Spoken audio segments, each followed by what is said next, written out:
Alright, here's my Privateer141. So this is the GX build.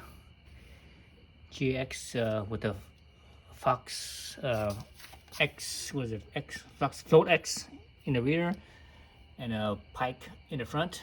This is a, I guess this is a 22 model. 2022, because that's the year we're in, and I bought it during the summer, so it should be a current model.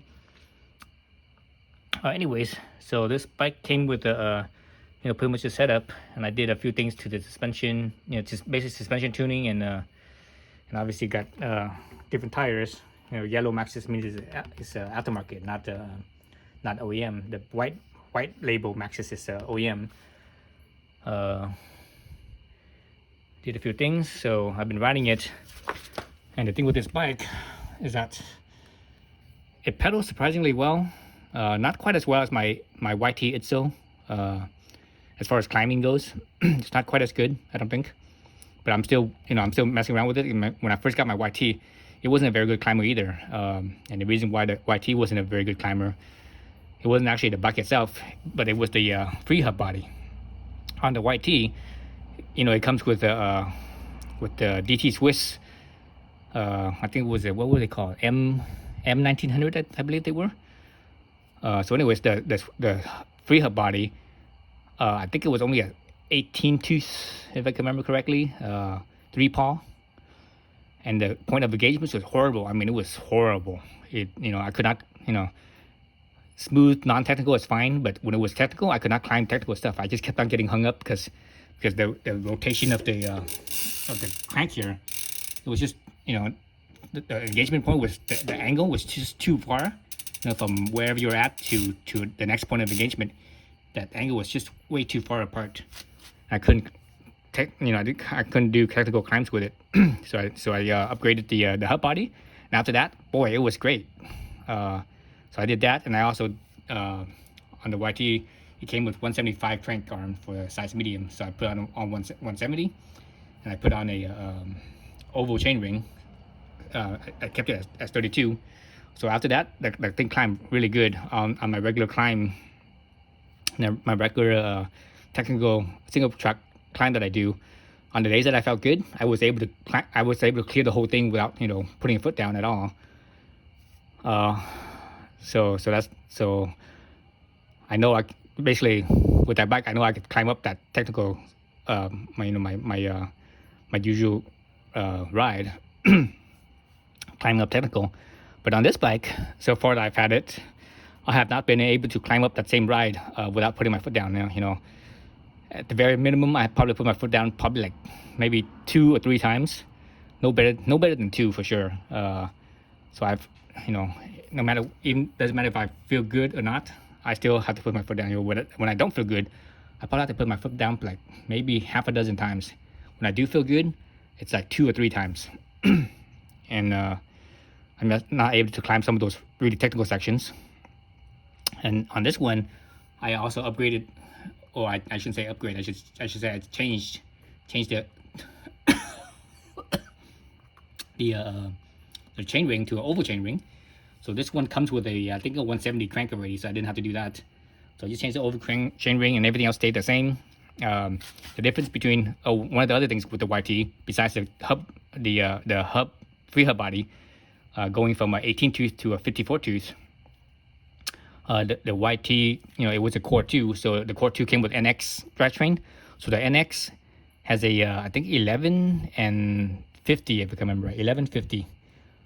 And that gearing on that bike was actually worked out really well. It seemed to be just right, just perfect. Even the 50 tooth, when I was climbing the technical stuff, I could do it. And I could also do that climb with a 42 tooth on the YT. On this bike, I can't do it with the 42. It's, I think mainly because of the weight, because the YT with pedals on, same pedals, that bike was 41 pounds. This bike, same pedal, this setup right here that you see, it's I think 44 pounds, almost 45 pounds. So it's, it's easily 3 pounds heavier, almost 4 pounds heavier. But the thing that's getting me, because the point of engagement is very fine. You hear that? It's very fine point of engagement, so that's great. So so no need to change the hub body. The thing that's getting me on this one is that this rear gearing right here, this 1052. The 52 is a little bit too, the 52 tooth is too big of a tooth. The gearing is too low. Basically, my wheel actually spins out lots of times, or either if it doesn't spin out and it does get traction because it's so low, the crank just spins around so fast that it's like it's like not enough resistance. So basically, it's too low. The gearing is too low. So I go up the next gearing, the next taller gearing, which is a 42 tooth. And on my YT, I could do it, but on this bike, I can't do it.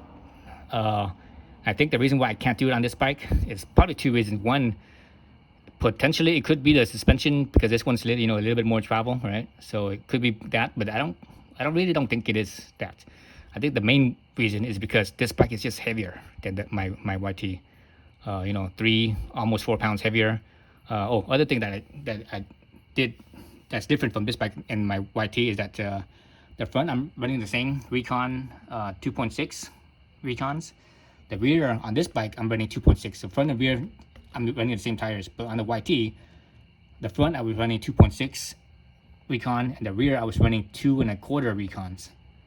So the difference in the weight of the rear tire too, the weight is a little bit lighter. But I think this one has a little bit more traction. The 2.6 has more traction than the 2.25. So it's not I don't think it's an issue of traction. I think it's an issue of just having, the gearing is just too low. So it basically gives you too much wheel torque, and it makes it slip. Even though this one, should have better traction than the 2.25. And at the 42, this bike is just a little bit heavy. As I'm riding this thing, the reason why I'm able to climb up on the 42 tooth on the YT is because I'm not as tired. And when you're less tired, you can concentrate better, you can balance better, you can do everything better. But on this one, when I'm running 42 up the same climb, I'm actually, I can feel that difference in weight, and possibly maybe a pedaling efficiency, but I don't think it's not that much of a difference. I think it's mainly the weight, and possibly even the extra weight in the tire as well. Not just the bike, but also the tire, and maybe a little bit more drag because it's a little bit wider, a little bit more grip. So basically, whatever the case, I'm more tired. That's the result, and because of that, I have less. I'm not as well balanced, not as well focused, etc. So running the 42 tooth, I can't do it. I get winded. I get gassed out. I'm like, oh my god, I gassed out basically. So anyways, so what I'm gonna do here, so I don't think I could do much else except for play with the gearing. So that's what I did. I just ordered this morning, actually, like early this morning. I woke up like freaking, I think like 4 or 5 o'clock in the morning, and this was on my mind. So I went on Amazon. I ordered this SRAM GX. SRAM GX. So this over here is also a SRAM GX, but 1052, and this here is just like the gearing, just like the NX. So it's actually, is it the NX? No, it's a little bit wider. This one's a 1050. So the NX was, I think, 1150. And actually the taller gear here, I don't really care about it. I'm rarely ever on this tall gear anyways, the small low one. So, but this low gear, this big cog here is where my bigger concern is. And in this case, this one is a it's a 50, or it should be a 50. Let me see, what does it say? 50. It says 500%, right? 500%. Whereas this one here says, oops, what is that? Says SRAM Eagle. Oh, what is the percentage? Oh, it doesn't say percentage. Oh, that's interesting. That's pretty interesting. I could have swore it said percentage on here as well. Let's see. As you can see the teeth. Where's the teeth at? SRAM Eagle. But anyways, let's put these two together or next to each other. You can see that because the second biggest tooth one is 42 for both of them, and you can see that the space between the diameter between the 52 and the 50, you can see how there is a difference. You know, this space right here, this gap right here between the 42 and 52 is bigger than the gap here between the 42 and 50. So anyways, so I'm gonna put this on and ride and use this for a little bit and see how it feels. So the cool thing with this is that I don't have to do nothing. All I have to do is just get my my cassette tool and break the other one apart, or take the other one apart, and that's it as far as I'm aware of.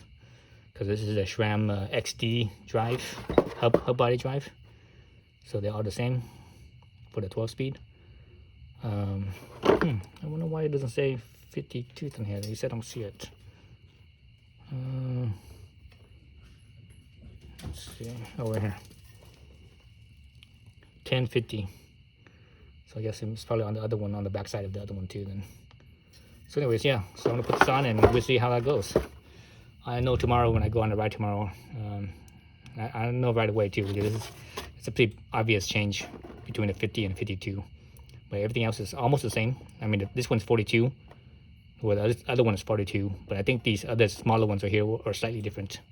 Maybe not. Well, maybe not. Maybe all these are the same. It's just this last one is different. Anyways, all right, thanks for watching.